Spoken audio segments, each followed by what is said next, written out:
বাপ যে কত বড় মায়ার ধন, বাপ যে কত বড় অভিভাবক, যার নাই সে জানে কত বড় অভিভাবক। কথা কোন ঠিক না ব্যাঠি? আরে বাবাজি লম্বা করব না, এই সমস্ত মাদ্রাসায় এতিম বাচ্চা আছে, অনেক ছাত্রের বাপ আছে মা নাই, অনেক ছাত্রের মা আছে বাপ নাই। বাজান রে আমি দূরে যাব না, আমার মাদ্রাসার কথাটাই বলি। আজকে তোমার আমার বাপ আছে তাই কদর নাই, কিন্তু যেই ছেলের বাপ নাই মা নাই, এই ছেলের সাথে মাঝে মাঝে সময় দিবেন, দিয়ে দেখবেন কি পরিমাণ বেদনা অন্তরে তার লালিত পালিত বাপের বেদনা। আরে বাবাজি আমি আমার মাদ্রাসার কথাটাই বলি। দেখেন তো দেখি বাপ মার দরদে দিলটা নরম হয়নি।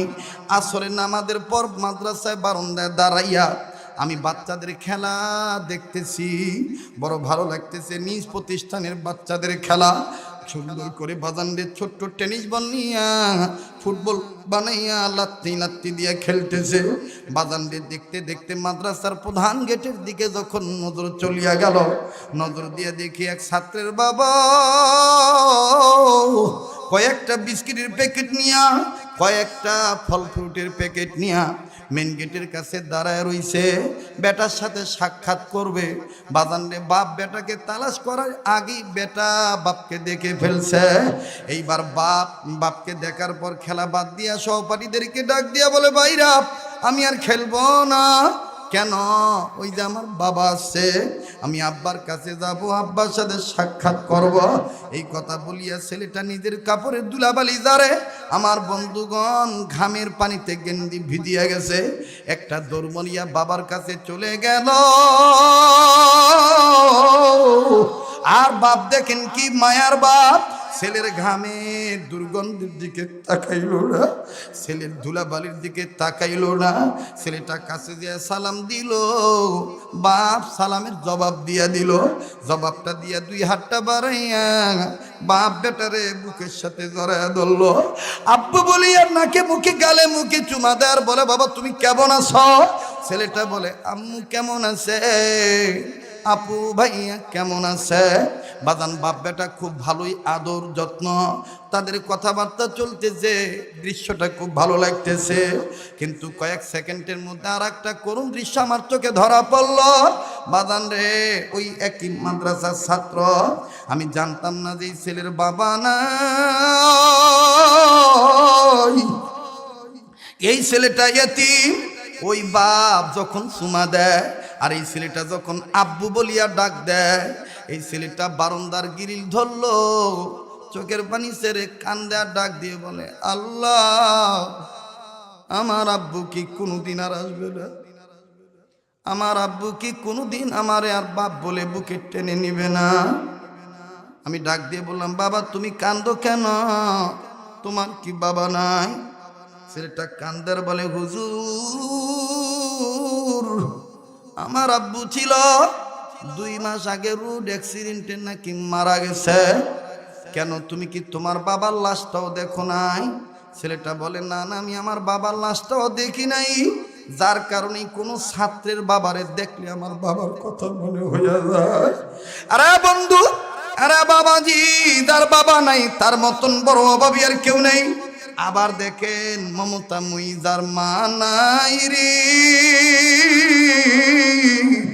তার মতন বড় দুঃখীও কেউ নাই। মনে কিছু নিয়েন না, 1 মিনিট 1.5 মিনিটের মধ্যে মা সম্পদ নামক সম্পদটা বলিয়া দেই। বাজান এই মা মরিয়া গেলে কেউ আর তোমার জন্য বড় মাছের চাকা নিয়ে অপেক্ষা করবে না। আমার ভাইরে আজ থেকে 8-9 বছর আগের ঘটনা, যেটা কামার খন্দবাসীগণ আপনারা মোবাইলের মাধ্যমে ইন্টারনেট থেকে ডাউনলোড দিয়ে আমার এই বয়ানটা শুনছেন। অনেক ছেলে এই বয়ানটা শুনে মার ভক্ত হইয়া গেছে। আরে বাবাজি 8-9 বছর আগের কথা, বরিশাল বিভাগে বয়ান করার জন্য যাও, বাজানরে পদ্মা নদী ফেরির মধ্যে গাড়ি তুলিয়া পদ্মা নদী পাড়ি দিয়ে যাইতে হবে। ফেরির মধ্যে গাড়ি তুললাম, আমার গাড়ির পিছনে আরো অনেক পর্যায়ক্রমে সিরিয়ালে গাড়ি উঠল। এটার ভিতরে একটা অ্যাম্বুলেন্স উঠল। অ্যাম্বুলেন্সের দুই দিকে লেখা লাশবাহী গাড়ি। অ্যাম্বুলেন্সের সামনে বাদান রে লুকিং গ্লাসের নিচে লাল কাপড় বান্দা। এই লাল কাপড় দেখিয়া বুঝতে বাকি রইল না যে লাশ আছে। অবশ্যই লাশ আছে, কিন্তু আমার জানা নাই মহিলার লাশ না পুরুষের লাশ। লাশটার জন্য দোয়া করিয়া গাড়ির মধ্যে উঠিয়া গেলাম। বাজানরে যখন গাড়িতে উঠিয়া পিছনের গ্লাসটা নামাইলাম বাহিরের উন্মুক্ত হাওয়া গ্রহণ করব, ও বাজান যতই গ্লাস ফাঁক হয় ততই একটা বাচ্চার কান্নার আওয়াজ আমার কান ভারী করে, হৃদয় আত্মার মধ্যে লাগে। বাবাজি, বাচ্চা ছেলেটা কান্দার বলে, আব্বু, ও আব্বু, আমার মাওরে তুমি কাঠে বাক্সে ভইরা রাখছো কে? আমি আমার আম্মুর কাছে যাবো, আমি আমার আম্মুর দুধু খামো। আমার মায়েরে তুমি কাঠের বাক্সে ভরে রাখছো কেন? আমি আবার আব্বুর কাছে যাব, আমি আমার আম্মুর দুধু খামো। বাজানরি কান্না শুনিয়া, চিৎকার শুনিয়া নিজের ঠিক রাখতে পারল। আল্লাহরে ডাক দিয়ে বললাম, আলী, তোমার কুদরত বুঝা বড়দা, তুমি মহাশক্তির অধিকারী। এই ছেলেটার মা মরিয়া গেছে, দুধের বাচ্চার কাছে থেকে মায়ের নিয়ে গেছো, অথচ এই ছেলে বুঝেই নাই যে তার মা মারা গেছে। এই ছেলেটা এখনো মায়ের দুধ খাইতে চায়। বাদান সমাজ যত যায় ততই বাচ্চাটার কান্নার আওয়াজ বাড়ে। গাড়ি থেকে নামিয়া বাচ্চাটার দেখার জন্য হাঁটি হাঁটি পা পা করে আগাইলাম। অ্যাম্বুলেন্সের দিকে যখন তাকাইলাম, নজর করিয়া দেখি শত শত মানুষ, আমার মতন যুবক এবং মধ্যম বয়সী লোকেরা অ্যাম্বুলেন্সের চতুর্দিকে দাঁড়ায় দাঁড়া মা মরা বাচ্চাটারে দেখে আর নিজেরাই কান্দে আর চোখের পানি মুছে। আবার কিছু ছেলে যুবক মানুষ হয়তোবা নতুন বিয়ে করছে, গার্মেন্টসের কর্মী, আমার বন্ধুরে কয়েক মাস পর বাড়িতে যাইতেছে সম্ভবত। এই ছেলেগুলি নিজের পকেট থেকে মোবাইল বার করে আর বাড়িতে ফোন দিয়ে কয়, আমার মাও কই, আমার মায়েরে দেখা রাইখো, আমার আম্মুর যেন কিছু না হয়। সম্ভবত বাড়ি থেকে জিজ্ঞাসা করছে, কেন কান্দেন, কি হয়েছে? কান্দার বলে, আজকে ফেরির মধ্যে একটা মা মরা বাচ্চা দেখছি রে, এই বাচ্চাটারে কেউ থামাইতে পারে না। ফল দিল ফল ফালায় দেয়, পানি দিল ফেলে দেয়, জুসের বোতলে ফেলে দেয়। বাপের কামড়ায় আর ডাক দিয়ে বলে, আমার মায়ের কাঠের বাক্সে বইরা রাখতো গে, আমি আমার আম্মুর কাছে যাবো, দুধু খামো। এইভাবে বাচ্চাটা কান্দে। কাজে এই মা মরিয়া গেলে আর মা পাবো না।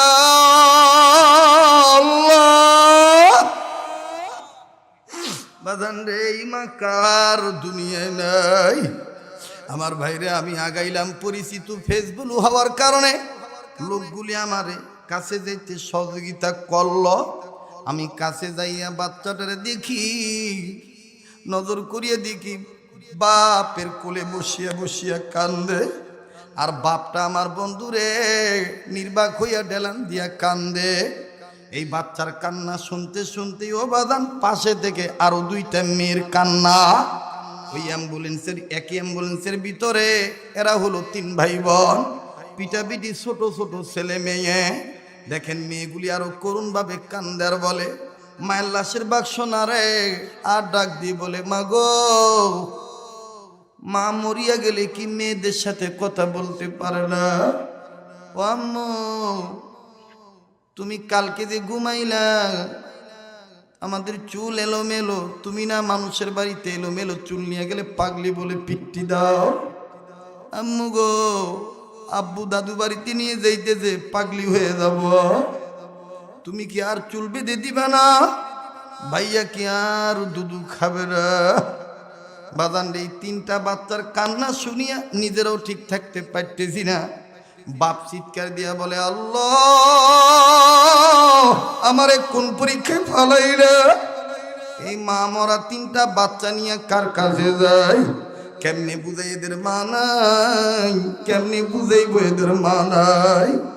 আবার যখন এই লোকটা কান্দার বলে, আরে বাবা তোর মা নাই, মরিয়া গেছে। বাচ্চাটাকে আমি আম্মুর কাছে যাবো দুধু খাবো। ডাক দিয়ে বলে, তোর মা নাই, মরিয়া গেছে, আর কোনোদিন তোরে দুধু দিবে না। এই কথা বলা মাত্রই বাচ্চাটার মুখে কয়েকটা দাঁত দেখতে পাইলাম, কসমস করিয়া বাপেরে কামড় দিয়া ধরছে। এত দূরে কামড় দিল, বাবারে বাদানের চেহারাটা কালো হইয়া গেল। আমার বন্ধুরে নজর করিয়া দেখি জায়গায় জায়গায় খামসির দাগ। আমার ভাইরে ছেলেটা বাপের নাক মুখের মধ্যে আঙ্গুল ঢুকায় চারা দিছে। এই চারা দেওয়ার ফলে নাক ফেটে রক্ত পড়তেছে। ভালো করে খেয়াল করে দেখলাম কানের নিচে কামড়ের দাগ, রক্ত, চামড়া, গোস্ত কালো হইয়া গেছে। বাপের জামাটা বিভিন্ন জায়গায় ছিঁড়া। বুঝতে বাকি রইল না যে আরো অনেকবার কামড়াইছে। এইবার ডাক দিয়ে বললাম, ভাই গো, আপনার ছেলে মেয়েদের আচরণে বিরক্ত হইয়েন না, রাগ হইয়েন না, এরা বুঝে নাই যে এদের মা মারা গেছে। এই কথা বলা মাত্রই লোকটা চিল্লাইয়া চিৎকার দিয়া বলে, হুজুর আর কত সহ্য করা যায়। নিজের বাম হাতের কাপড় তুলি আমারে বিভিন্ন সাইড দেখায় বলে, এই দেখেন গতকালকে থেকে আমারে কামড়ানো শুরু করছে। যখনই বলি তোর মা নাই, তখনই আমার এইভাবে কামড়ায়। নেও কামড়াইছে, নো কামড়া। হুজুর আর কত সহ্য করা যায়। বাদান রে, এমন করুণ অবস্থা। এই লোকটা কানতে কানতে এক পর্যায়ে আমাদেরকে ডাক দিয়ে বলে, হুজুর আপনারা আলেম মানুষ, একটা আবদার করব দোয়ার, আপনারা দোয়া করবেন আল্লাহ যেন কোনো দিন কোনো বেটা বেরির কাছে থেকে বাপের আগে মায়ের যেন না নিয়ে যায়। ও হুজুর, মায়ের অভাব বাপ দ্বারা পূরণ হয় না, মায়ের অভাব খালা ফুপু নানি দাদি চাচি মামির দ্বারা পূরণ হয় না। হুজুর যার মা নাই গো, তার মতন বড় দুঃখী আর কেউ নাই। এই জন্য বাজান, রব্বির হামহুমা কামা রব্বায়ানি সগীরা, এই দোয়াটা আমরা মা বাবার জন্য বেশি বেশি পড়ব। আল্লাহর নির্দেশ, তুমি জাহান্নামের আগুন থেকে নিজে বাঁচাও। ছেলে মেয়ে হয়ে থাকলে মা বাবাকে বাঁচাও, আর মা বাপ হইয়া থাকলে বেটা বেটিকে বাঁচাও। মুসলমান ভাইরে, ঘাবড়াবেন না। হুজুর বুঝি আগের মতন 3 ঘন্টা 4 ঘন্টা না রে বাবা, না।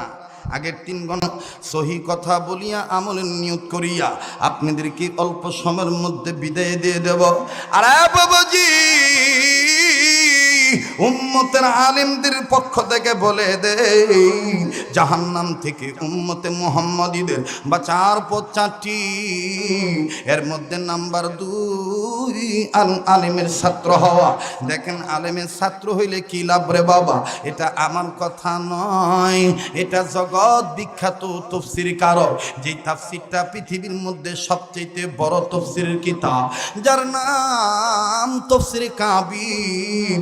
এই তাফসীরে কাবীরের মুসান্নিফ ফখরুদ্দিন রাজি রহমাতুল্লাহি আলাইহি লেখেন, আল্লাহর একজন পয়গম্বর আল্লাহর নির্দেশে নিজের কর্ম করার জন্য নিজে যাচ্ছিলেন। আরে বন্ধু,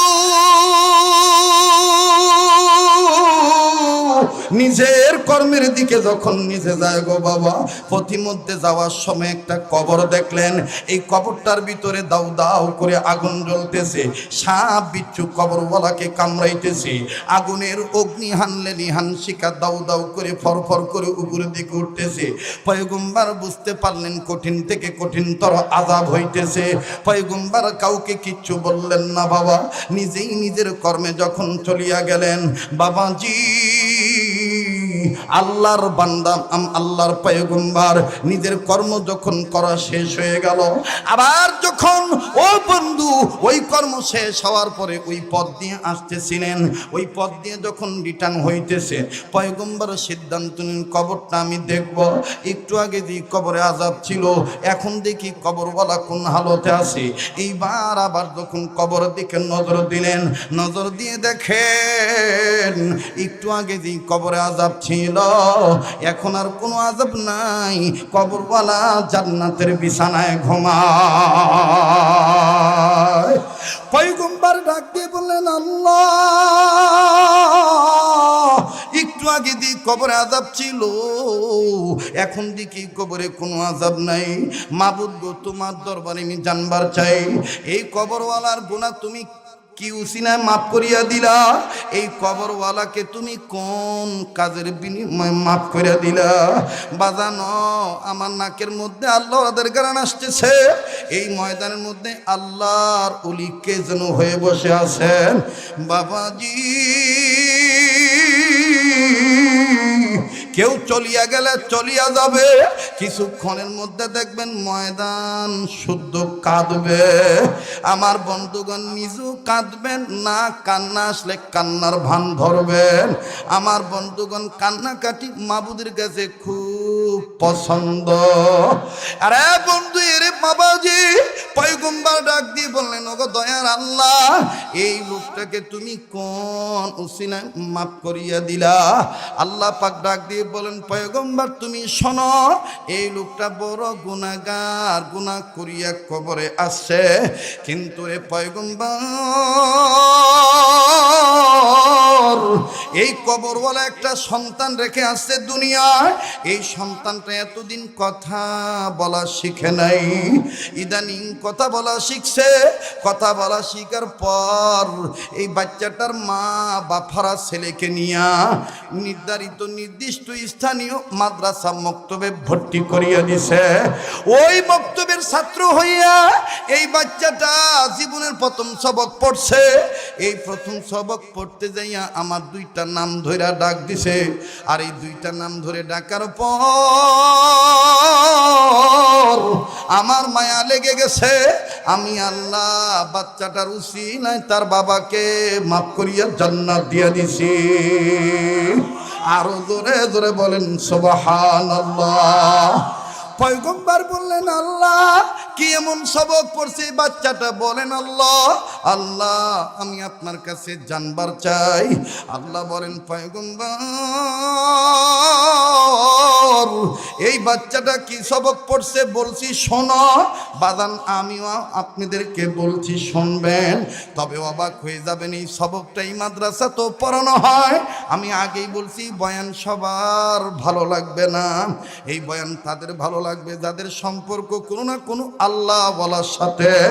বাজানরে একটু মহাব্বত নিয়ে বসেন, কিছুক্ষণের মধ্যেই কথা ফিনিশিং দিয়ে দোয়া করিয়া বিদায় নিয়ে চলিয়া যাব। আরে বন্ধু, এইবার আল্লাহ পাক ডাক দিয়ে বলেন, পয়গম্বর তুমি শোনো, এই সবক কি সবক? কিন্তু বাজান আল্লাহর নজরে তো আমরা সবাই আছি, পয়গম্বরও ছিলেন। আল্লাহ পাক দেখতেছেন পয়গম্বর কান্দে। আল্লাহ বলেন, পয়গম্বর কান্দো কেন?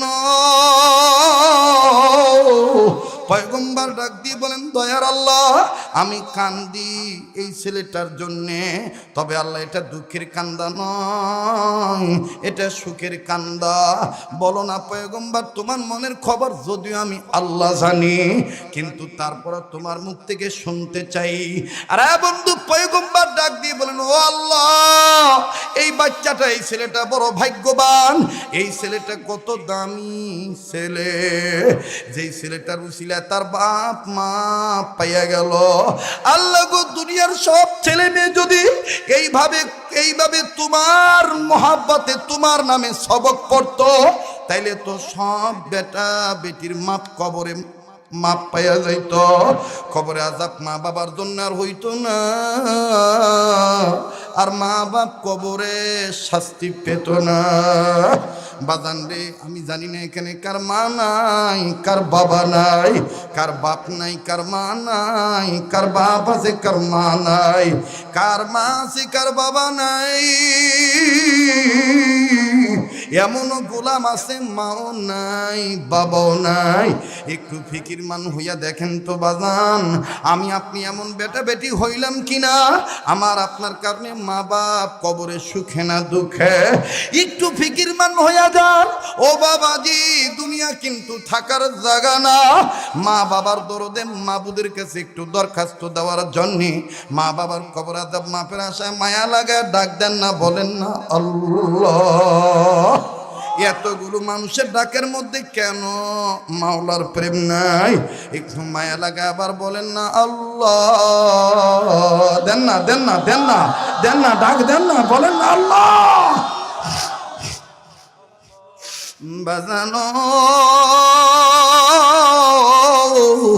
কেন আপনি কবরের চিন্তায় কাঁদবেন না? বুখারী শরীফের হাদিস, আল্লাহ নবীও তো মাঝে মধ্যে সাহাবীদেরকে নিয়ে কবরের ফিকিরে কাঁদতেন। আল্লাহ নবী মাঝে মধ্যে সাহাবীদেরকে ডাক দিয়ে বলতেন, সাহাবীরা, ওগো আল্লাহর বান্দারা, তোমরা মরার আগে মরিয়া যাইও। সাহাবীরা বলতেন, নবী গো, মানুষ আবার জিন্দা থাকতে কেমনি মরার আগে মরে? নবীজি উত্তর দিয়ে বলতেন, আল্লাহর বান্দারা, মাঝে মধ্যে তোমরা আপন আপন কবর সামনে নিবা, এই কবর সামনে নিবা, এলাকার কবর সামনে নিবা, কবরগুলি সামনে নিয়ে দাঁড়াইয়া বসিয়া এরকম দিলে দিলে ফিকির করবা, আর চোখ থেকে পানি বাইর করিয়া ছাড়বা, আর জবান দিয়ে এইভাবে চিল্লা চিল্লা বলবা, এই তো বুঝি আমি মরিয়া গেলাম, এই তো বুঝি আমার লাশ ঘর থেকে বাইর করিয়া দিল, এই তো বুঝি আমার জন্য জঙ্গলার বাস রেডি হইয়া গেল, এই তো বুঝি আমার জন্য গোসলের জন্য পানির সাথে বড়ি পাতা মিশাইল। এ বন্ধু, কার পিছনে জানি মালাকুল মউত দাঁড়ানো, কার জন্য জানি জীবনে শেষ মাহফিল রে বাবা। এখানে শেষ নয়, আমিরুল ওয়াক, কুতুবুল আসার, ইমামুল আসার, কুতুবুল আলম, মুফতি রশিদ আহমদ গঙ্গির জীবনী খুললে পাওয়া যায়। বাদানরে সাবরিয়া তরিকার যারাই আছেন, উদানির সিলসিলার যারাই আছেন, চরমনের সিলসিলায় যারাই আছেন, রসুলপুরি পীর সাহেবের সিলসিলায় যারাই আছেন রে বাবা, আমি আপনাদের কাছে বলি, যেহেতু সব বুজুর্গদেরই মহাব্বতের মানুষ আমি, আমার বন্ধুগণ খাদেম হইয়া বলি, এই রশিদ আহমদ গঙ্গি রহমতুল্লাহ জীবনী খুললে পাওয়া যায়। আল্লাহর ওলি প্রত্যেকটা রাত্র ঘুমানোর আগে মরণের প্রস্তুতি নিয়ে ঘুমাইতেন। উনি বিশ্বাস করতেন, জানতেন মরণ অবধারিত। এ বন্ধু, তিনটা কথা মনে রাখলে গুনাহগার হবেন না, গুনাহ করার সাহস পাবেন না। নাম্বার 1, হায়াত সীমিত। নাম্বার 2, রিজিক নির্ধারিত। নাম্বার 3, মরণ অবধারিত। ও বাদান, এই তিনটা কথা স্মরণে থাকলে আপনি আর আল্লাহকে ভুলবেন না। আরে বাবাজি, রশিদ আহমদ গঙ্গি রহমতুল্লাহ আলাইহি প্রত্যেকটা রাত্র ঘুমানোর আগে একটা কাগজের টুকরার মধ্যে চিঠি লিখতেন। ওই চিঠিটা আবার হযরত যেই বালিশে মাথা রেখে ঘুমাইতেন, ওই বালিশের নিচে জমা দিয়া ঘুমাইতেন। বাদান দেখেন চিঠির ভাষা কি ছিল। হযরত এইভাবে চিঠি লিখতেন আর কানতেন, ভাষা এরকম ছিল, মালিক, এই যে আমি ঘুমাবো, না জানি এই ঘুম আমার জীবনের শেষ ঘুম। আল্লাহ, দেন না একটা ডাক, দেন না, বলেন না আল্লাহ। আরে বাবাজি, এই রশিদ আহমদ গঙ্গি রহমতুল্লাহ জীবনী খুললে আরো পাওয়া যায়। আজকে আমার আপনার জাহান্নামের আগুনের ভয়ে কান্না নাই, চোখে পানি নাই, অথচ গঙ্গি রহমতুল্লাহ আলাইহি কানতে কানতে অন্ধ হইয়া গেল, চোখের আলো নিবে গেল। কিছু উলামা ইকরাম সামনে দিয়ে বলে, হুজুর, আপনি যেইভাবে কবর আযাবের ভয়ে কান দিয়ে নিজের চোখ অন্ধ বানাইলেন, আপনি কি কোনোদিন নিজের চোখে কবর আযাব দেখছেন? আল্লাহর ওলি কান্দার ডাক দিয়ে বলে, বাবারে, আমার মাওলা কি আমার আর না দেখাইছে? আমি তো দেখি এই বাঁচার জন্য কান্দি। কবরে যদি কেউ মাপ পাইয়া যায়, সে জাহান্নামে যাবে না, আর কবরে যদি কেউ ধরা খাইয়া যায়, উপায় থাকবে না। আরে বাবাজি, রশিদ আহমদ গঙ্গুহি রহমতুল্লাহ আলাইহির মুরিদানরা ডাক দি বলে, হযরত, আপনি কোন দিন কেমন করে কবর আযাব দেখলেন? আপনি আমাদেরকে একটু শুনাইতেন, আমাদের ইবরত হাসিল হয়ে যাইত, হুজুর, আমল দুরুস্ত হইত। খুব খেয়াল করেন বাবা, কেউ চলিয়া গেলে চলিয়া যাইতে দিবেন, খবরদার কেউ কারো দিকে তাকাইবেন না। আমার বন্ধুরে নিজেরা নিজেদের ইসলার জন্য বয়ান শুনি, বন্ধুরে জীবনের শেষ বয়ান মনে করিয়া শুনি। এ বাবাজি, রশিদ আহমদ গঙ্গি রহমতুল্লাহ আলাইহি বলেন, শোনো, আমি তো প্রায় কবর জিয়ারত করি। কেননা নবী বলছেন যারা কবর জিয়ারত করবে, কবর জিয়ারত করার মাধ্যমে রিজিক বাড়বে, কবর জিয়ারত করার মাধ্যমে চেহারার নূর বাড়বে, কবর জিয়ারত করার মাধ্যমে চোখে পানি পড়বে, কবর জিয়ারত করার মাধ্যমে আখিরাতের কথা স্মরণ থাকবে, কবর জিয়ারত করার মাধ্যমে কবরে যাওয়ার প্রস্তুতি নেওয়া হবে। এই নিয়তে আমি কবর জিয়ারত করি। আমি এই কবর জিয়ারত করি। একদিনের একটা ঘটনা, একটা কবর সামনে নিয়ে যখন জিয়ারতের উদ্দেশ্যে দাঁড়াইলাম, চক্ষুটা বন্ধ করিয়া যখন সূরা কেরাত পড়ি, ওই কবরের ভিতর থেকে আমার গায়ে কেমন জানি গরম বাতাস লাগলো। এই গরম বাতাস লাগার পর আমি ঘামিয়া গেলাম, আমি অস্থির হইয়া গেলাম। এই অস্থিরতা আমি কাউকে বুঝতে দিলাম না। আমি আমার আল্লাহকে ডাক দিয়ে বললাম, আল্লাহ, নিঃসন্দেহটা কবরের আযাবের গরম বাতাস। মাবুদ গো, তুমি যদি আমার বাতিনি চোখ খুলিয়া দিতা, আমি দেখতাম এই কবরওয়ালা কোন হালতে আছে গো। আল্লাহ, আল্লাহু আকবার। আল্লাহ পাক আমার বাতিনি চোখ খুলিয়া দিল। আমি আমার বাতিনি চোখ দিয়া কবরটার দিকে নজর দিলাম। নজর দিয়ে দেখি কবর আর কবর নাই। পুরাটা কবরের ভিতরে খালি সাপ আর সাপ। এই সাপগুলি কবরওয়ালাকে এমনভাবে দংশন করতেছে, লোকটার খুব কষ্ট হচ্ছে। আমি নজর করিয়া দেখি বান্দাটার নাকের ফুটা দুইটা, এক নাকের ফাঁকা দিয়ে সাপ মাথা ঢুকে দিল, ঢুকিয়া গেল। আর এক নাকের ফুটা দিয়া সাপ বান্দাটার মাথার মগজ মুখে করে ছিনিয়ে নিয়ে বাহির হইল। আর সাপগুলি এইভাবে পেঁচা পেঁচা লোকটাকে ধরলো। তামাম শরীরের আড্ডিগুলি কটমট করিয়া ভাঙ্গিয়া যায়, আর তামাম রক্তগুলি নাক মুখ দিয়া গল গল করিয়া পড়ে। লোকটা চিল্লে কান্দার বলে, মালিক, আগে যদি জানতাম কবরই হলো বান্দা বান্দীদের জন্য জান্নাত জাহান্নাম, মাবুদ রে, গুনাহ করিয়া কবরে আসতাম না। ও আল্লাহ, বুঝি নাই দুনিয়ায় কি আমার কেউ নাই, আমার বংশের কি কোনো ছেলে মেয়ে নাই। বাজান রে, দেখেন আমার আল্লাহ কত দয়ার আল্লাহ। আল্লাহ বলে না, আমানু আনফুসাকুম ওয়া আহলিকুম, নিজে বাঁচাও, নিজের অধীনে যারা আছে তাদেরকেও বাঁচাও। এই লোকটা কান্দার ডাক দিয়ে বলে, আল্লাহ, আমার বংশের কি কেউ নাই? মুসলমান লম্বার করি না। হযরত বলেন যে কবরের আযাব সত্য, কবরের আযাব সত্য। কথা বলেন ঠিক না বেঠিক? এইবার পয়গম্বর কান্দার ডাক দিয়ে বলে, ওগো দয়ার আল্লাহ, এই ছেলেটা কত বড় ভাগ্যবান। এই ছেলেটার উসিলায় তুমি তার বাবা মাকে মাফ করিয়া দিছো। বাজান রে, দেখেন আমার আপনার বাপ মার দরদে দরদি হইয়া এক ফোঁটা চোখের পানি আসে কিনা? কেন আমি আপনি বাপ মার জন্যে কাঁদবো না? দুনিয়ায় যার বাবা নাই, তার মতন বড় অভাবী আর কেউ নাই। দুনিয়ায় যার মা নাই, তার মতন বড় দুঃখী ও কেউ নাই। বাজান, আমি পাশেই সাতিয়ানতলি মাদ্রাসায় বলে আসি, গতকালকেও বেতুয়া মাদ্রাসায় বলেছি। আমি প্রায় বয়ানি এই বয়ানটা করিয়া থাকি। বাপ যে কত বড় মায়ার ধন, বাপ যে কত বড় অভিভাবক, যার নাই সে জানে কত বড় অভিভাবক। কথা কোন ঠিক না বেঠিক? আরে বাবাজি, লম্বা করব না। এই সমস্ত মাদ্রাসায় এতিম বাচ্চা আছে, অনেক ছাত্রের বাপ আছে, মা নাই, অনেক ছাত্রের মা আছে, বাপ নাই। বাজান রে, আমি দূরে যাব না, আমার মাদ্রাসার কথাটাই বলি। আজকে তোমার আমার বাপ আছে তাই কদর নাই, কিন্তু যেই ছেলের বাপ নাই, মা নাই, এই ছেলের সাথে মাঝে মাঝে সময় দিবেন, দিয়ে দেখবেন কি পরিমাণ বেদনা অন্তরে তার লালিত পালিত বাপের বেদনা। আরে বাবাজি, আমি আমার মাদ্রাসার কথাটাই বলি। দেখেন তো দেখি, বাপ মার দরদে দিলটা নরম হয়নি। আসরের নামাজের পর মাদ্রাসায় বারান্দায় দাঁড়াইয়া আমি বাচ্চাদের খেলা দেখতেছি, বড় ভালো লাগতেছে। নিজ প্রতিষ্ঠানের বাচ্চাদের খেলা, সুন্দর করে বাজানদের ছোট্ট টেনিস বল নিয়া ফুটবল বানাইয়া লাত্তি লাত্তি দিয়ে খেলতেছে। বাজানদের দেখতে দেখতে মাদ্রাসার প্রধান গেটের দিকে যখন নজর চলিয়া গেল, নজর দিয়ে দেখি এক ছাত্রের বাবা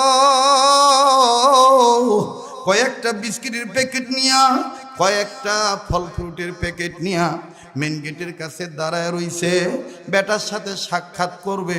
বাজানরে বাপ বেটাকে তালাশ করার আগেই বেটা বাপকে দেখে ফেলছে। এইবার বাপ বাপকে দেখার পর খেলা বাদ দিয়া সহপাঠীদেরকে ডাক দিয়া বলে, ভাইরা আমি আর খেলবো না। কেন? ওই যে আমার বাবা আছে, আমি আব্বার কাছে যাব, আব্বার সাথে সাক্ষাৎ করব। এই কথা বলিয়া ছেলেটা নিজের কাপড়ের দুলাবালি জারে আমার বন্ধুগণ ঘামের পানিতে গেন্দি ভিজিয়া গেছে, একটা দৌড়মলিয়া বাবার কাছে চলে গেল। আর বাপ দেখেন কি মায়ার বাপ, ছেলের ঘামের দুর্গন্ধের দিকে তাকাইল না, ছেলের ধুলাবালির দিকে তাকাইল না। ছেলেটা কাছে দিয়ে সালাম দিল, বাপ সালামের জবাব দিয়া দিল। জবাবটা দিয়া দুই হাতটা বাড়াইয়া বাপ বেটারে বুকের সাথে জড়াইয়া ধরল। আব্বু বলিয়া নাকে মুখে গালে মুখে চুমা দেয়, বলে বাবা তুমি কেমন আছো? ছেলেটা বলে আম্মু কেমন আছে, আপু ভাইয়া কেমন আছে? বাজান বাপ বেটা খুব ভালোই আদর যত্ন, তাদের কথাবার্তা চলতেছে, দৃশ্যটা খুব ভালো লাগতেছে। কিন্তু কয়েক সেকেন্ডের মধ্যে আর একটা করুণ দৃশ্য আমার চোখে ধরা পড়ল। বাজান রে, ওই একই মাদ্রাসার ছাত্র, আমি জানতাম না যে এই ছেলের বাবা নাই, এই ছেলেটা ইতিম। ওই বাপ যখন চুমা দেয় আর এই ছেলেটা যখন আব্বু বলিয়া ডাক দেয়, এই ছেলেটা বারান্দার গিরিল ধরলো, চোখের পানি ছেড়ে কান্দে আর ডাক দিয়ে বলে, আল্লাহ আমার আব্বু কি কোনোদিন আর আসবে না? আমার আব্বু কি কোনোদিন আমারে আর বাপ বলে বুকে টেনে নিবে না? আমি ডাক দিয়ে বললাম, বাবা তুমি কান্দো কেন, তোমার কি বাবা নাই? ছেলেটা কান্দার বলে, হুজুর আমার আব্বু ছিল, 2 মাস আগে রোড অ্যাক্সিডেন্টে নাকি মারা গেছে। কেন তুমি কি তোমার বাবার লাশটাও দেখো নাই? ছেলেটা বলে, না না আমি আমার বাবার লাশটাও দেখি নাই, যার কারণে কোনো ছাত্রের বাবারে দেখলে আমার বাবার কথা মনে হইয়া যায়। আরে বন্ধু, আরে বাবাজি, যার বাবা নাই তার মতন বড় অভাবী আর কেউ নেই। আবার দেখেন মমতা মুইজার মা নাই রে, তার মতন বড় দুঃখীও কেউ নাই। মনে কিছু নিয়েন না, 1 মিনিট 1.5 মিনিটের মধ্যে মা সম্পদ নামক সম্পদটা বলিয়া দেই। বাজান এই মা মরিয়া গেলে কেউ আর তোমার জন্য বড় মাছের চাকা নিয়ে অপেক্ষা করবে না। আমার ভাইরে আজ থেকে 8-9 বছর আগের ঘটনা, যেটা কামার খন্দবাসীগণ আপনারা মোবাইলের মাধ্যমে ইন্টারনেট থেকে ডাউনলোড দিয়ে আমার এই বয়ানটা শুনছেন। অনেক ছেলে এই বয়ানটা শুনে মার ভক্ত হইয়া গেছে। আরে বাবাজি, 8-9 বছর আগের কথা, বরিশাল বিভাগে বয়ান করার জন্য যাও, বাজানরে পদ্মা নদী ফেরির মধ্যে গাড়ি তুলিয়া পদ্মা নদী পাড়ি দিয়ে যাইতে হবে। ফেরির মধ্যে গাড়ি তুললাম, আমার গাড়ির পিছনে আরো অনেক পর্যায়ক্রমে সিরিয়ালে গাড়ি উঠল। এটার ভিতরে একটা অ্যাম্বুলেন্স উঠল। অ্যাম্বুলেন্সের 2 দিকে লেখা লাশবাহী গাড়ি। অ্যাম্বুলেন্সের সামনে বাজানরে লুকিং গ্লাসের নিচে লাল কাপড় বান্ধা। এই লাল কাপড় দেখিয়া বুঝতে বাকি রইল না যে লাশ আছে। অবশ্যই লাশ আছে, কিন্তু আমার জানা নাই মহিলার লাশ না পুরুষের লাশ। লাশটার জন্য দোয়া করিয়া গাড়ির মধ্যে উঠিয়া গেলাম। বাজানরে যখন গাড়িতে উঠিয়া পিছনের গ্লাসটা নামাইলাম, বাহিরের উন্মুক্ত হাওয়া গ্রহণ করব। ও বাজান, যতই গ্লাস ফাঁক হয় ততই একটা বাচ্চার কান্নার আওয়াজ আমার কান ভারী করে, হৃদয় আত্মার মধ্যে লাগে। বাবাজি, বাচ্চা ছেলেটা কান্দার বলে, আব্বু ও আব্বু, আমার মাওরে তুমি কাঠে বাক্সে ভইরা রাখছো কে? আমি আমার আম্মুর কাছে যাবো, আমি আমার আম্মুর দুধু খামো। আমার মায়েরে তুমি কাঠের বাক্সে ভরে রাখছো কেন? আমি আমার আব্বুর কাছে যাব, আমি আমার আম্মুর দুধু খামো। বাজানরি কান্না শুনিয়া, চিৎকার শুনিয়া নিজের ঠিক রাখতে পারল। আল্লাহরে ডাক দিয়ে বললাম, তোমার কুদরত বুঝা বড়দা, তুমি মহাশক্তির অধিকারী। এই ছেলেটার মা মরিয়া গেছে, দুধের বাচ্চার কাছে থেকে মায়ের নিয়ে গেছো, অথচ এই ছেলে বুঝেই নাই যে তার মা মারা গেছে। এই ছেলেটা এখনো মায়ের দুধ খাইতে চায়। বাদান সময় যত যায় ততই বাচ্চাটার কান্নার আওয়াজ বাড়ে। গাড়ি থেকে নামিয়া বাচ্চাটার দেখার জন্য হাঁটি হাঁটি পা পা করে আগাইলাম। অ্যাম্বুলেন্সের দিকে যখন তাকাইলাম, নজর করিয়া দেখি শত শত মানুষ, আমার মতন যুবক এবং মধ্যম বয়সী লোকেরা অ্যাম্বুলেন্সের চতুর্দিকে দাঁড়ায় দাঁড়ায় মা মরা বাচ্চাটারে দেখে আর নিজের এই কান্দে আর চোখের পানি মুছে। আবার কিছু ছেলে যুবক মানুষ হয়তোবা নতুন বিয়ে করছে, গার্মেন্টসের কর্মী, আমার বন্ধুরে কয়েক মাস পর বাড়িতে যাইতেছে, সম্ভবত এই ছেলেগুলি নিজের পকেট থেকে মোবাইল বার করে আর বাড়িতে ফোন দিয়া কয়, আমার মাও কই, আমার মায়ের দেখা রাইখো, আমার আম্মুর যেন কিছু না হয়। সম্ভবত বাড়ি থেকে জিজ্ঞাসা করছে, কেন কান্দেন, কি হয়েছে? কান্দার বলে, আজকে ফেরির মধ্যে একটা মা মরা বাচ্চা দেখছি রে, এই বাচ্চাটারে কেউ থামাইতে পারে না। ফল দিল ফল ফালায় দেয়, পানি দিল ফেলে দেয়, জুসের বোতল ফেলে দেয়। বাপের কামড়ায় আর ডাক দিয়ে বলে, আমার মায়ের কাঠের বাক্সে বইরা রাখতো গে, আমি আমার আম্মুর কাছে যাবো, দুধু খামো। এইভাবে বাচ্চাটা কান্দে। কাজে এই মা মরিয়া গেলে আর মা পাবো না।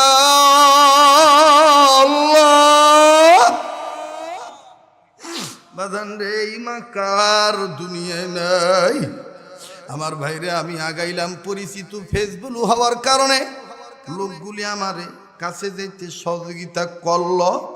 আমি কাছে যাইয়া বাচ্চাটারে দেখি, নজর করিয়া দেখি বাপের কোলে বসিয়া বসিয়া কান্দে, আর বাপটা আমার বন্ধুরে নির্বাক হইয়া ডেলান দিয়া কান্দে। এই বাচ্চার কান্না শুনতে শুনতে ও বাদান পাশে থেকে আরো দুইটা মেয়ের কান্না। ওই অ্যাম্বুলেন্সের, একই অ্যাম্বুলেন্সের ভিতরে এরা হলো 3 ভাই বোন, পিটাপিটি ছোট ছোট ছেলে মেয়ে। দেখেন মেয়েগুলি আরো করুণ ভাবে কান্দার বলে, মায়ের লাশের বাক্স না রে, আর ডাক দিয়ে বলে, মা গো, মা মরিয়া গেলে কি মেয়েদের সাথে কথা বলতে পারে না? ও আম্মু, তুমি কালকে যে ঘুমাইলা, আমাদের চুল এলোমেলো, তুমি না মানুষের বাড়িতে এলোমেলো চুল নিয়ে গেলে পাগলি বলে পিট্টি দাও। আম্মু গো, আব্বু দাদু বাড়িতে নিয়ে যাইতেছে, পাগলি হয়ে যাব, তুমি কি আর চুল বেঁধে দিবা না? ভাইয়া কি আর দুধু খাবে না? বাজান এই 3টা বাচ্চার কান্না শুনিয়া নিজেরাও ঠিক থাকতে পারতেছি না। বাপ চিৎকার দিয়া বলে, আল্লাহ, আমারে কোন পরীক্ষায় ফালাই রে? এই মা মরা 3টা বাচ্চা নিয়ে কার কাছে যায়? কেমনে বুঝাই এদের মা নাই, কেমনে বুঝাইব এদের মা নাই? আবার যখন এই লোকটা কান্দার বলে, রে বাবা তোর মা নাই, মরিয়া গেছে, বাচ্চাটাকে আমি আম্মুর কাছে যাবো, দুধু খাবো। ডাক দিয়ে বলে, তোর মা নাই, মরিয়া গেছে, আর কোনোদিন তোরে দুধু দিবে না। এই কথা বলা মাত্রই বাচ্চাটার মুখে কয়েকটা দাঁত দেখতে পাইলাম, কসমস করিয়া বাপেরে কামড় দিয়া ধরছে। এত দূরে কামড় দিল বাবারে, বাদানের চেহারাটা কালো হইয়া গেল। আমার বন্ধুরে নজর করিয়া দেখি জায়গায় জায়গায় খামচির দাগ। আমার ভাইরে ছেলেটা বাপের নাক মুখের মধ্যে আঙ্গুল ঢুকায় চারা দিছে। এই চারা দেওয়ার ফলে নাক ফেটে রক্ত পড়তেছে। ভালো করে খেয়াল করে দেখলাম কানের নিচে কামড়ের দাগ। ও রক্ত চামড়া গোস্ত কালো হইয়া গেছে। বাপের জামাটা বিভিন্ন জায়গায় ছিঁড়া, বুঝতে বাকি রইল না যে আরো অনেকবার কামড়াইছে। এইবার ডাক দিয়ে বললাম, ভাই গো, আপনার ছেলে মেয়েদের আচরণে বিরক্ত হইয়েন না, রাগ হইয়েন না, এরা বুঝে নাই যে এদের মা মারা গেছে। এই কথা বলা মাত্রই লোকটা চিল্লাইয়া চিৎকার দিয়া বলে, হুজুর আর কত সহ্য করা যায়। নিজের বাম হাতের কাপড় তুলি আমারে বিভিন্ন সাইড দেখা বলে, হুজুর এই দেখেন গতকালকে থেকে আমারে কামড়ানো শুরু করছে। যখনই বলি তোর মা নাই, তখনই আমার এইভাবে কামড়ায়। নেও কামড়াইছে, নো কামড়া। হুজুর আর কত সহ্য করা যায়। বাদান রে, এমন করুণ অবস্থা। এই লোকটা কানতে কানতে এক পর্যায়ে আমাদেরকে ডাক দিয়ে বলে, হুজুর আপনারা আলেম মানুষ, একটা আবদার করব দোয়ার, আপনারা দোয়া করবেন আল্লাহ যেন কোনো দিন কোনো বেটা বেরির কাছে থেকে বাপের আগে মায়ের যেন না নিয়ে যায়। ও হুজুর, মায়ের অভাব বাপ দ্বারা পূরণ হয় না, মায়ের অভাব খালা ফুপু নানি দাদি চাচি মামির দ্বারা পূরণ হয় না। হুজুর যার মা নাই গো, তার মতন বড় দুঃখী আর কেউ নাই। এই জন্য বাজান, রব্বির হামহুমা কামা রব্বায়ানি সগীরা, এই দোয়াটা আমরা মা বাবার জন্য বেশি বেশি পড়ব। আল্লাহর নির্দেশ, তুমি জাহান্নামের আগুন থেকে নিজে বাঁচাও। ছেলে মেয়ে হয়ে থাকলে মা বাবাকে বাঁচাও, আর মা বাপ হইয়া থাকলে বেটা বেটিকে বাঁচাও। বাজান, আজকের মাহফিলটা যেন এই উদ্দেশ্য পুরা হইয়া যায়, আজকের মাহফিলটা যেন এই নিয়ত এই কাজটাই হয়। ডাক দেন না, আওয়াজ দিয়ে বলেন না আল্লাহ। আমি দেখতেছি অনেক আলেমরা কানছেন, অনেক তলবে এলিম কানতেছেন, অনেক যুবকরা কানতেছেন, অনেক সাদা চুল লইয়া দাড়ি লইয়া বুড়ারা কানতেছেন। বাজানরে মাদ্রাসার ছাত্ররা কান্দি, যাদের পায়ের নিচে ফেরেশতারা পাখা বিছায় দেয়, তারাও আজকে কানতেছে। ও বাজান, তাদের চোখের পানি পড়িয়া গেছে, এই চোখের পানি টিস্যু দিয়ে মুছবেন না, এই চোখের পানি কাপড় দিয়ে মুছবেন না। আনোয়ার শাহ কাশ্মীরি রহমতুল্লাহ আলাইহি লেখেন, এই এক ফোঁটা চোখের পানি চেহারার মাঝখানে মিশা রাখলে হাসরের ময়দানে কান্দুই না গোলামদের, তওবাকারী গোলামদের, গুনাহ থেকে মাপ চাওয়া গোলামদের, মা বাবার দরদে কান্নাকাটি করা গোলামদের।